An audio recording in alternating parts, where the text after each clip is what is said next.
Hi, everyone, and welcome back to Hello Word, the podcast where we explore one fascinating word in the English language every episode. I'm Alex, and I'm so excited to have you here with me today.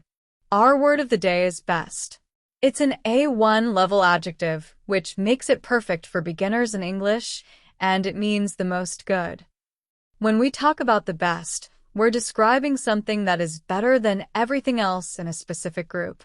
For example, you might say, that pizza place is the best in town, or she is the best player on the team. It's a word we use to express the highest level of quality, skill, or excellence. Let's look at some synonyms of best. A great one is finest. You might hear someone say, this is the finest wine I've ever tasted. Another synonym is greatest, as in, that was the greatest concert I've ever attended. Both words are used to emphasize how outstanding something is. Now for some antonyms of best. The opposite of best could be worst, which means the lowest quality. For instance, you could say, this is the worst movie I've ever seen. Another antonym is poorest, as in, that was the poorest performance by the team this season. These words help to highlight a big contrast in quality or ability. So, how do we use best in everyday life?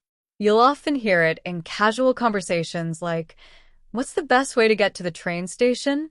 Or, I wish you the best of luck on your exam. It's also commonly used in expressions such as do your best, which means to try as hard as you can.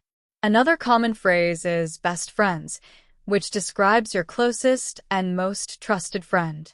Let's practice some sentences with best. That restaurant has the best desserts in the city. I think this is the best day of my life.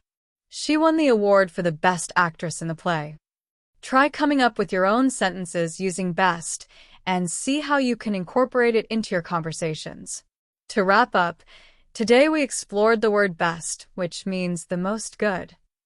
We talked about its synonyms like finest and greatest, and its antonyms like worst and poorest. We also looked at how it's used in everyday conversations and common phrases. Thank you so much for tuning in today. If you enjoyed this episode, please subscribe to the podcast and leave a review. Your support helps others discover the show.